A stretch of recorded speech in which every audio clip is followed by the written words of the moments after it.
Il ment comme il respire et ça marche. Je ne changera quoi que ce soit. Ton père arrive toujours à obtenir ce qu'il veut des services sociaux. Parce que c'est un enfant. Il agit comme un enfant. Il raisonne comme un enfant. Et ça plaît beaucoup à tous ces experts super calés parce que le métier qu'ils ont appris, c'est justement de défendre les enfants. Demander au tribunal ta garde exclusive. Alors ton père m'a puni. T'as séquestré pendant 2 semaines. Dans l'indifférence générale. Je suis allée à la police. Ils m'ont dit... votre fils est en danger, madame. Il est avec son père. Vous allez bientôt le revoir. Garantie sur facture. Mais ça veut dire quand bientôt? Je sais pas. Il est en résidence alternée? Oui. Vous avez un jugement? Non, c'est un accord entre nous. Sans jugement, je peux rien faire. Mais il le séquestre. Mais c'est son fils. Il a le droit de le séquestrer. Enfin, vous comprenez ce que je veux dire. Mais vous comprenez que mon fils est en danger? Est-ce qu'il a déjà subi des coups, des violences de la part de son père? Non. Des agressions sexuelles? Non. Alors il n'est pas en danger? Je peux rien faire, madame.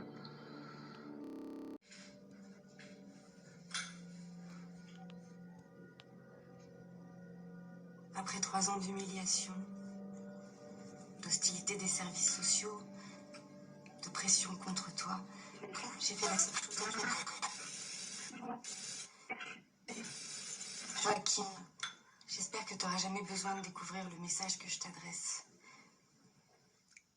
Comme je sais pas ce qui va se passer, je voudrais que tu connaisses la vérité. Pas celle de ton père ou la mienne, pas celle des services sociaux, mais une vérité objective. Que tu saches ce qui se passe. Réellement. C'est le dossier du greffe que tu m'as demandé. Ah super, merci. Alors, petite devinette. Qu'est-ce qui instruit? Non, me dis pas que c'est la juge Francine Bouchard. Banco.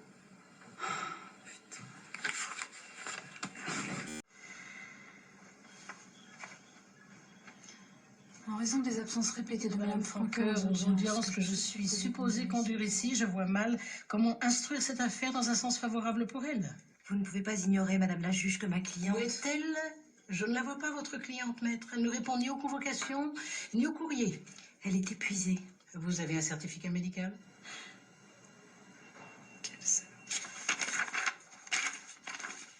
La mère a démontré jusqu'ici une relation fusionnelle avec son fils. Elle le monte contre son père. Elle lui souffle même les mots qu'il doit répéter aux services sociaux. Je vois que vous ne préconisez pas pour autant que l'enfant vive chez son père. Je pense qu'il est dans une situation de grand écart entre ses parents. Intenable pour lui. C'est aussi mon avis, son équilibre est en danger. Il refuse de vivre avec son père.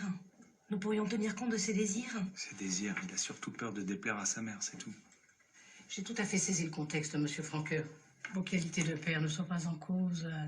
Mais il y a une mesure urgente de précaution à prendre et pour moi, c'est un placement temporaire en famille d'accueil. Madame la juge. C'est la stricte application des textes. Vous imaginez pas ce qui se passe dans la tête de cet enfant. Il veut pas retourner chez son père. L'avenir immédiat de Joachim, c'est plutôt une famille d'accueil. On essaie de 3 mois à titre temporaire. Dans les 15 ans, je crois. 15 ans, je crois. Joachim n'intéresse pas son père. Ce qu'il veut, c'est détruire Christelle. Détruire la salope qu'il a quittée en osant contester son pouvoir sur les femmes. Hein, ça saute aux yeux qu'il n'est pas clair, ce mec, depuis le début. C'est à partir de ce moment-là que tu voulais plus aller chez lui. Je voulais pas te forcer. Mais je pouvais pas te garder non plus, tu comprends?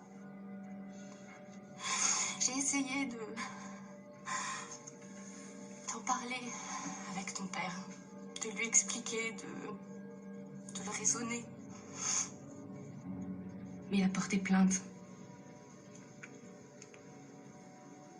Non-présentation d'enfant. Je vais devoir de nouveau affronter la juge, la psychologue, toutes ces femmes qui me détestent. J'ai J'ai peur. Peur. Peur qu'on m'empêche de te voir. Peur qu'on m'empêche de vivre avec toi. De devoir vivre sans toi.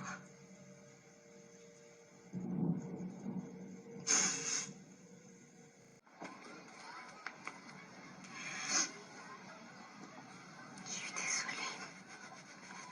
T'as pas fait mal? Il peut pas nous faire mal. C'était pas vraiment un coup de boule, hein. Plutôt de l'intimidation. Alors psychologiquement, c'était d'une violence inouïe. Il est revenu plus tard avec les flics. Joachim s'est mis à hurler, Christelle l'a protégé, j'ai fait bloc avec elle. Les policiers n'ont pas insisté. Ils n'ont jamais rappelé, ils n'ont pas fait de rapport, ils m'ont jamais contacté pour que je témoigne de ce que j'avais vu. Vous étiez proche de Joachim? Après cette histoire, il a commencé à me parler, ouais. Je les avais défendus, ils me faisaient confiance. Les avis des experts qui tranchaient en faveur de la mère. La juge Francine Bouchard a convoqué une audience et demandé une AEMO. AEMO, c'est quoi? AEMO, Action éducative en milieu ouvert. C'est une mesure conservatoire. Qu'est-ce que vous allez lui faire? Rien. Vous allez rencontrer chaque semaine des médiateurs en présence de votre ex-conjoint et de Joachim pour renouer le lien dont votre enfant a besoin ou pour l'éloigner d'un danger quelconque. Mais de quel danger? Quand nous saurons lequel, il sera trop tard. Nous appliquons la mesure de précaution, madame. Vous allez placer mon fils, c'est ça? La veille des vacances de Pâques, Christelle a été accusée de non-présentation d'enfant. Pourtant, elle s'est justifiée en parlant d'un retard dû à son travail. Mais un jugement encadrait la garde alternée. Elle avait l'obligation de s'y soumettre. Sinon, ça ne sert à rien. Et si je me souviens bien, à la naissance de l'enfant, elle est partie en Chine avec un autre homme, en laissant son fils à la garde de l'une de ses sœurs. Ça, c'est ce que Mathieu vous a raconté à vous et à la juge. Voilà une copie du carnet de santé de Joachim. Il prouve que Christelle l'a allaité non-stop jusqu'à l'âge de 4 mois. Ah bon? On ne peut pas tout vérifier. À vous lire, on a l'impression que la mère est pointée au moindre manquement. Oui. Alors que vous n'interrogez même pas le père sur sa fille aînée dont il s'est jamais occupé. Mon rôle est de signaler ce qui concerne le couple, parce qu'il est en dehors. Ok, alors d'après vous, pourquoi le père s'est désintéressé de sa première fille? Il était très jeune à cette époque, très immature. Ça, c'est la version de Mathieu. Quelle est la vôtre? Bien. Dans certains cas, l'enfant est l'unique moyen pour le père d'atteindre la mère. Monsieur Franqueur n'a pas eu une relation très forte avec sa première femme. Il n'a donc pas eu besoin d'utiliser leur fille pour la rejoindre. Il se servait de Joachim comme médiateur vis-à-vis de Christelle? Ah oui. Mais cela ne fait pas de lui un mauvais père. Hein. Éventuellement un mauvais ex-conjoint. Et d'après? Dans certains cas, l'enfant est l'unique moyen pour le père d'atteindre la mère. Monsieur Franqueur n'a pas eu une relation très forte avec sa première femme. Il n'a... Et d'après vous, son comportement n'avait aucun impact sur son fils? Il y a toujours un impact. Mon travail est d'évaluer le moindre mal. Je vous rappelle que dans ce dossier, il n'y a ni alcoolisme, ni violence, ni geste déplacé de la part du père. Nous l'avons donc traité à égalité avec la mère. Dans votre rapport, vous écrivez que lorsque Joachim est chez elle, sa grand-mère a un comportement bizarre avec lui. Ça veut dire quoi, bizarre? Je ne sais pas. J'ai repris les mots du père tels quels.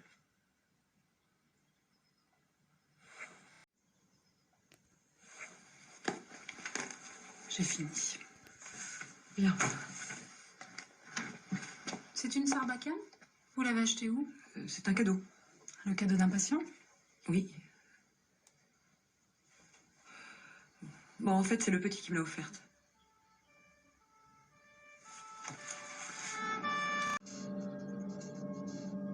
Cette AEMO est une catastrophe. On va voir la psychologue 2 fois par semaine. Tu l'as détesté à la première seconde. Et moi aussi. C'est une femme qui n'est pas capable de faire une phrase sans prononcer les mots dans l'intérêt supérieur de votre enfant. Je dois vous informer que les entretiens en présence de son père sont très concluants. Pour l'équipe pédagogique, il semble clair que si Joachim dramatise la situation, s'il fait des reproches à son père, c'est parce que ils lui sont soufflés directement par vous. En fait, il répète tout ce que vous souhaitez qu'il dise. Je lui ai jamais soufflé quoi que ce soit. Écoutez, le vocabulaire qu'il emploie est accablant. Ce sont des mots d'adultes. Tu peux répéter ce que tu m'as dit la dernière fois à propos des sandales de ton papa? Je ne m'en souviens plus. Tu te souviens plus? Mon père porte ses sandales pieds nus, comme si le monde autour de lui... était une plage déserte seulement destinée à y faire des pâtés. Je sais pas d'où ça sort. Oui, ça pourrait être des mots d'adulte ou d'un enfant en avance, mais enfin, vos méthodes sont... Comprenez-moi bien. Je n'ai rien contre vous. Les services sociaux non plus. La seule chose qui nous importe est l'intérêt supérieur de votre enfant. Je traite 150 dossiers par mois et je dois trouver 150 réponses à des situations qui sont très douloureuses et très complexes. Alors, si vous voulez aider Joachim, il faut m'aider, moi.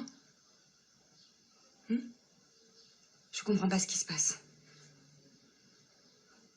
Tu m'as dit que papa avait fait un cadeau à la psychologue, qu'ils sont heureux de se voir. Tu crois qu'ils sont amoureux? C'est peut-être pour ça qu'elle... J'ai fait la violence de ton père, la pression, le harcèlement qu'il exerce sur toi. Tout ça, ça a toujours une justification pour Madame Duval. Ça s'explique par le manque qu'il a lui-même subi pendant son enfance. Mais ça fait pas de lui un mauvais père. Non, c'est moi.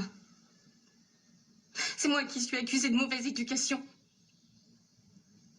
De t'aliéner. Je t'assure, Joachim, ils ont écrit ça dans leur rapport de merde, de t'aliéner.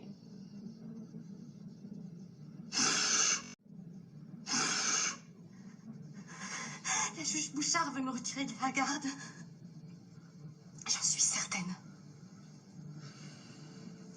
J'ai décidé de plus aller à leurs audiences foireuses. Tout ça, c'est un piège qui se referme lentement sur moi. Si papa, au fond de cerveau résonne dans ma tête. Comment on va la punir maman pour ce qu'elle t'a fait? Le vrai problème de ce mec, c'est sa toute-puissance, où il a besoin de tout contrôler. Hein. Son ex-femme, son fils, les services sociaux.